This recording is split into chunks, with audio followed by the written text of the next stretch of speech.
Alors là, grande question rousseauiste. Ça, Jean-Jacques Rousseau, c'est la seule chose dont il s'est toujours étonné.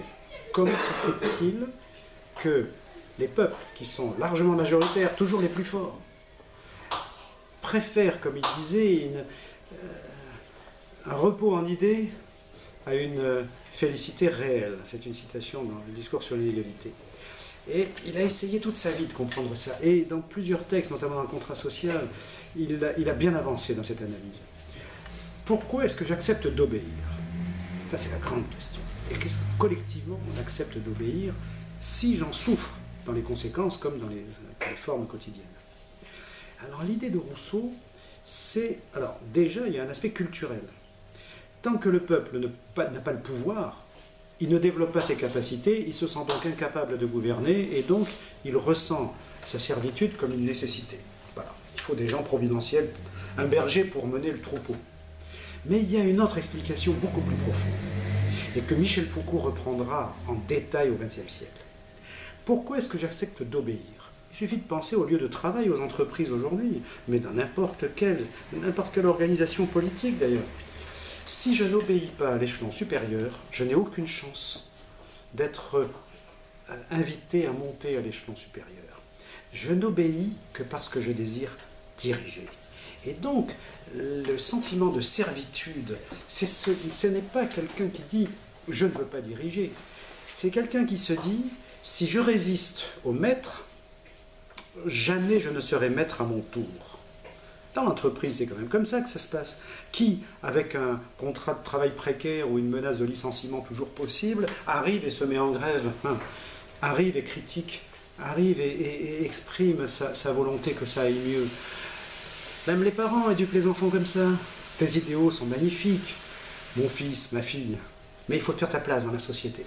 Tu verras plus tard. Pour l'instant, la société est comme ça, c'est chacun pour soi. C'est en marchant sur les autres, etc. Et les grandes écoles sont faites aussi comme ça. Voilà. Et du coup, Rousseau, ce qu'il voit bien, c'est que derrière l'esclave, il y a un maître qui rêve. Autrement dit, la servitude populaire, c'est souvent l'ambition d'être du bon côté de la barricade. Moi, je pense toujours à ces esclaves d'Athènes qui, étant maltraités, rêvaient de se sauver à Sparte pour avoir un meilleur maître.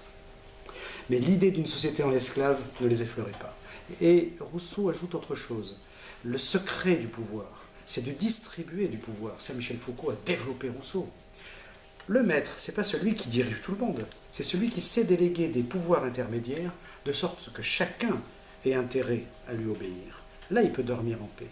Du coup, eh bien, ceux qui dirigent la société pour des tas d'intérêts, de passion, mais de richesse économique, politique, goût du pouvoir, de l'honneur, des gros obsessionnels, de l'admiration des autres, tout ce que vous voudrez.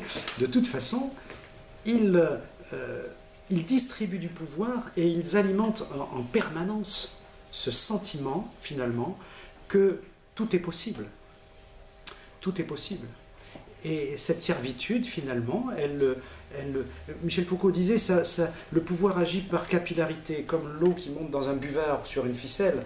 Le pouvoir vient toujours du bas vers le haut, et non pas du haut vers le bas. Si le maître a du pouvoir en haut, c'est parce que d'en bas, on lui transfère du pouvoir. Mais ce n'est pas par goût de la servitude.